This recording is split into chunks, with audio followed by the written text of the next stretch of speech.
or aren't you? You know, sometimes we might have relationships that are important with people who are healthy for us in our lives, but maybe we've been scared to kind of move in deeper, or maybe we've even neglected some of those relationships.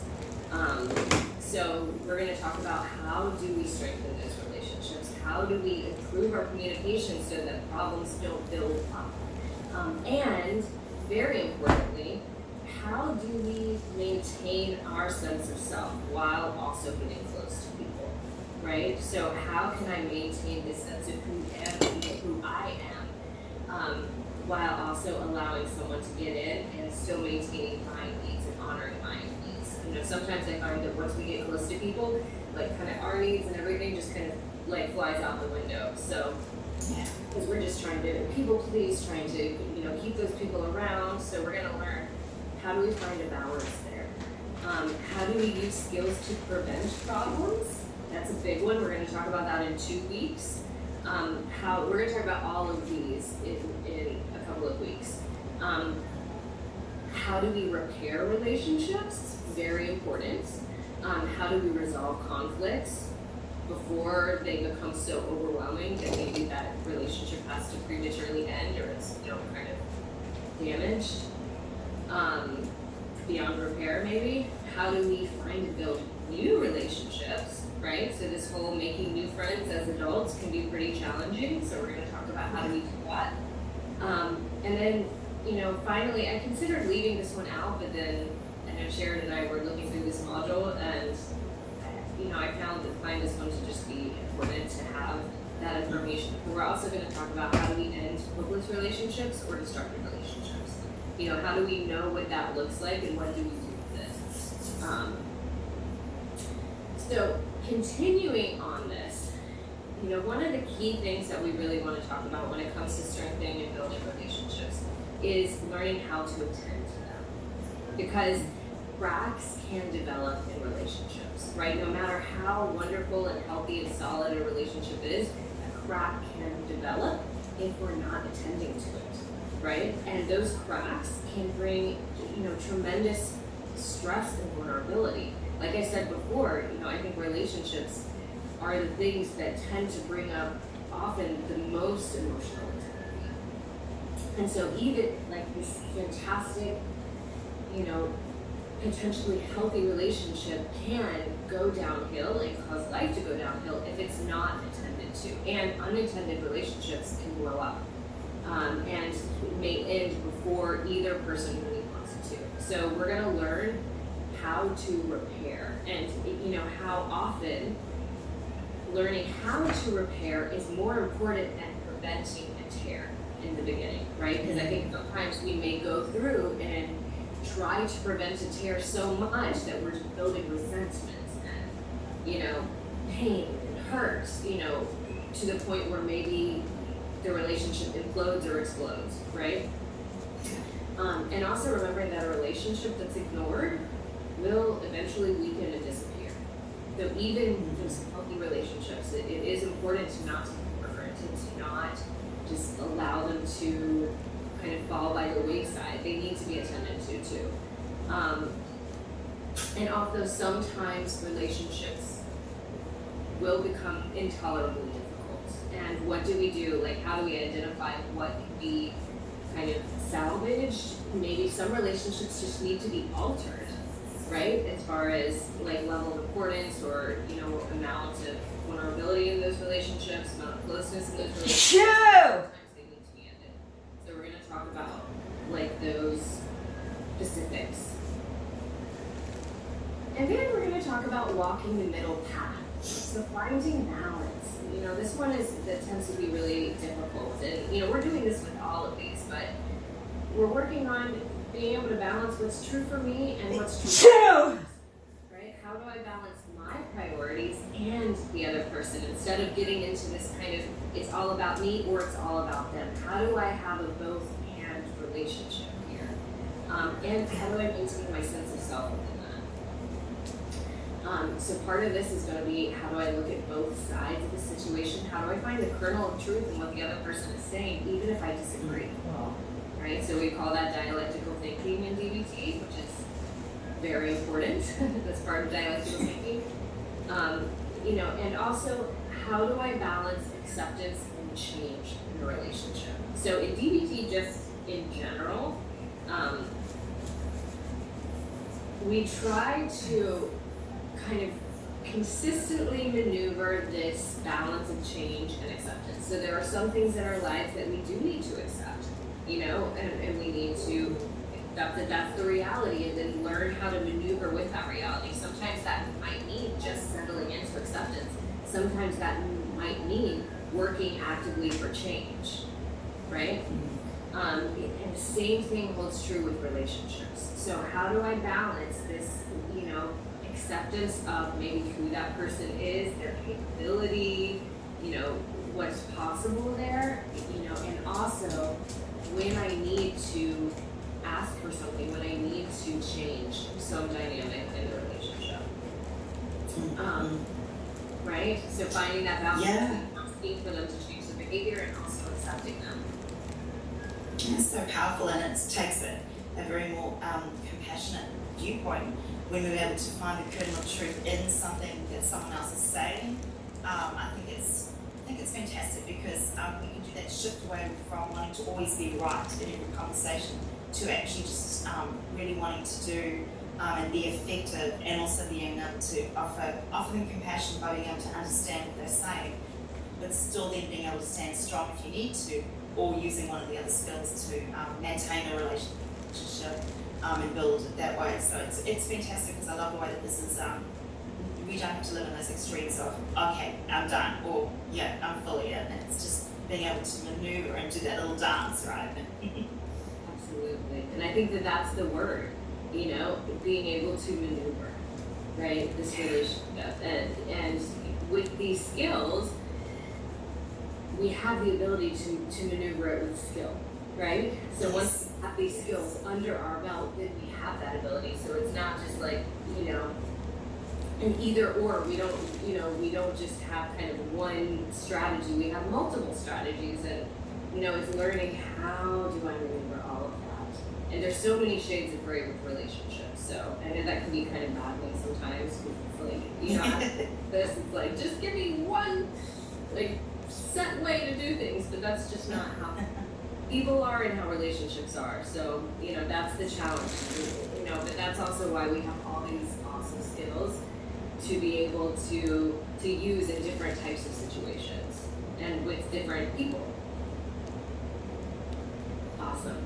So let's talk about some factors that might be interfering with your interpersonal effectiveness. And now, as I go through these, starting point, I'm not doing these so that you can beat yourself up or criticize yourself or judge yourself. Okay, so we're not going through these so that you can, be harsh with yourself. We're going through these so that we can recognize where there may be a need for skills. Okay, like some things that might be interfering. So as you encounter these, and if you find yourself maybe fitting into all these categories, I highly, highly, highly recommend you not judge yourself and beat yourself up, okay?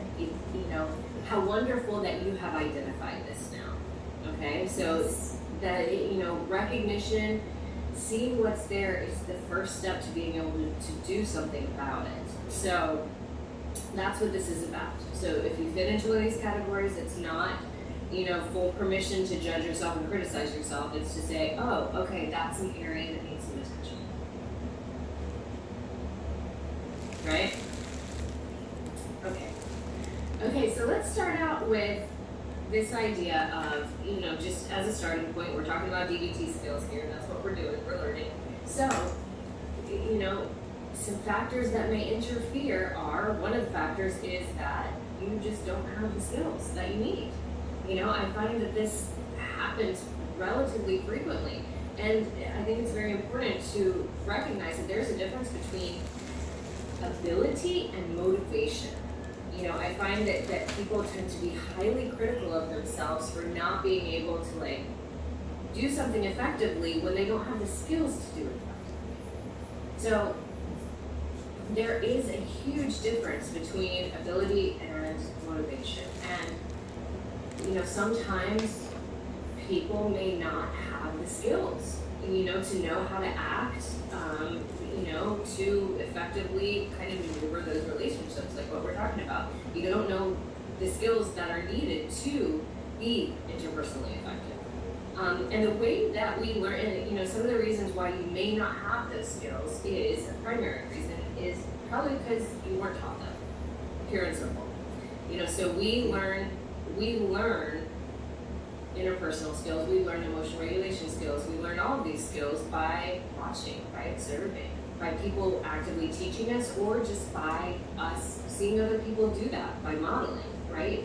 We call it social modeling. So, sometimes people may not have had the opportunities to witness skillful interpersonal behavior, especially if it's in your immediate home environment, especially growing up. You did not witness effective communication. You didn't witness, effective conflict resolution. You didn't witness, a building, warmth in relationships, healthy, intimate relationships. You didn't witness repair. So, there just wasn't an opportunity to practice, and unfortunately, they usually don't teach these skills. They certainly, didn't for most of us adults now when, when we're in school. So, if you didn't learn them in the home, then you probably weren't necessarily learning them unless you had some kind of, really fantastic mentor or something like that as a child. Okay. Davis says, I recognize that I have a tendency to erase or not keep the phone numbers and move on quickly from people and not give it a chance. I've since rectified this. Yes, that's a great recognition, Davis. Amazing. Yeah, and sometimes we can do that. We have a tendency to do that, a lot of times it's self-protection, right? Jan says, I cried 2 days ago when I understood on a heart level that I just haven't had some of these skills. I've been so incredibly hard on myself when I just didn't have the skills. Wow, what powerful recognition, Janet. Absolutely. And I think you're not alone in that, for sure. I think so many people are so unnecessarily harsh with themselves when they just pure and simple did not have the skills, right? And what a powerful thing to recognize, and I hope that you're able to hold yourself with some compassion and some understanding now regarding that. So we learn skills, right? We learn them through observation from direct teaching, and then we must practice them, right? We learn them through direct teaching from observing others do it. And then, very importantly, and we talk about this all the time here, we learn them from practicing. Right? So it's all about practice. And to fully develop a skill, we need to actually really overlearn that skill, right? So that means we need to practice it to the point where it does start to become automatic. Now, it's not going to feel like that for a while, so don't expect that for a while. But, when it comes to these skills, I want to kind of reinforce that, that we need to overlearn these skills so that they become automatic. If you look back in school, like, how many times did you learn, like, 1 + 1, 2 + 4, right? You learned, like, how many times have we gone through that kind of simple math to the point where you could do it without thinking about it, right? So we kind of need to work on our interpersonal skills to that extent too. The more that we practice and really overlearn them, the more they're going to be available to us, and the more that they're going to become automatic. The other thing while we're learning these skills is it is very important to learn these skills, and then if you have some trusted people in your life, to get some feedback. I just did that. How was that for you? So like I would say the first couple times you try Dear Man, if you can get some feedback there, that can be really helpful. That's also a way that, Sharon can be a great asset in this, and that you can, practice role-playing stuff with Sharon. She can give you direct feedback, all of that for coaching, that's another way. But if you have some trusted people, especially people who know that you're learning DBT skills, this is really great. like Crystal says, I get so angry with myself when I resort to what I learned from the past as opposed to what I learned from years of therapy. I've been taught skills, yet I still tend to resort to what I learned growing up. Absolutely, and that is very, that's common. Those first memories, those are the ones that we hold on to the most, right? Our brains are the most receptive in the first 3 years of life, really the first 2, but also the first 3. That's when our brains grow the most, and so even those very early, observations of others, they really get kind of implanted into us. And certainly, up until about the age of 10, things that we witness are things that are going to be kind of most implanted is the word that comes to mind. And so I encourage you, I can understand feeling angry, and I encourage you to have some understanding, because those are the things that are implanted the same way that language, the language that we learn up until age 10, that is our primary language. And it's a lot harder to become fully fluent learning languages past that. Like you certainly can, but those early language experiences are the ones that kind of really get imprinted there. So I encourage you to have some understanding when you can sort back. And that's another kind of focus for we need to overlearn these because those early patterns are so strong, right? So those brain circuits are just so strong, those brain pathways. So we gotta create new pathways, and we gotta practice them over and over again to be able to kind of make them easier to use. Jen says, I'm so glad you mentioned overlearning these skills. I need to hear that. Okay, good. I'm so glad. And it's so important.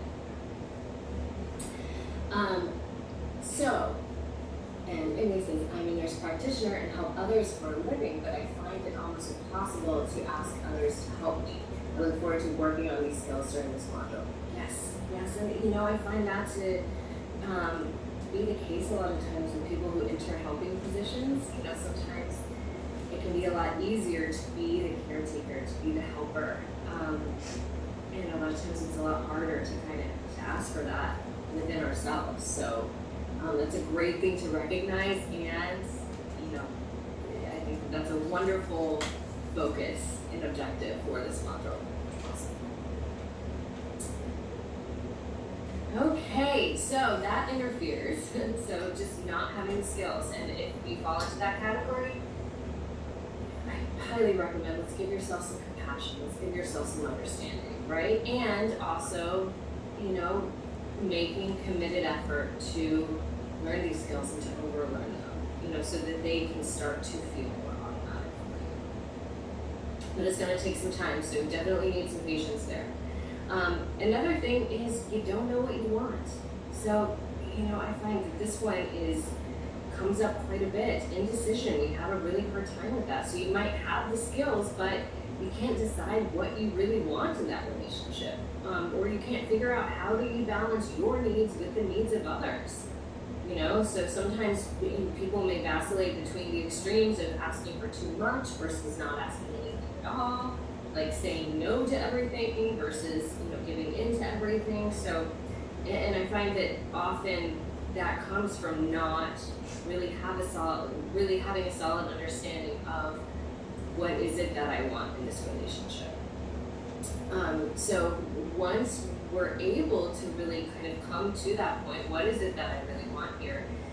It can keep us out of those extremes, right? The extreme for neediness versus self-sufficiency, inappropriate demands versus never saying no, right? So, really coming to be able to understand what it is that you want. Another one is emotions get in the way. So, this is common. I can imagine that this is probably the case for many of you. Our emotions can be big and overwhelming, and as we've learned before, we talked about this distress tolerance, what we were just doing. So those of us who were there, learned about that in emotion regulation. We talk about this a lot. Our emotions, each emotion comes with action urges. And when we're experiencing those emotions, especially when they're more intense, it can really, number one, color the way that we're seeing a situation, but very much drive behavior, right? So each emotion comes with that action urge. So, a lot of times when we don't have the skills to regulate our emotions, then those action urges can really take hold. And that's we're acting out of emotion mind versus what is it that we really want, or, acting out of our inner wisdom. So, and when it comes to emotions, you may find times, and I find a lot of people, you guys may experience this, find this confusing in that there may be times, situations or certain moods where you're able to be very effective interpersonally, but then let's say you're experiencing anger and, those interpersonal skills kind of fly out the window and it's a real struggle.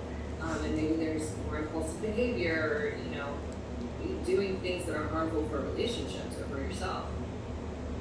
Crystal said, this is a serious problem for me. Now you're not alone with that, Crystal. Megan says, yes, struggle with this. Absolutely. So you guys are not alone with this. This is really challenging. And I think that some questions to ask yourself regarding this one is, what emotions tend to interfere?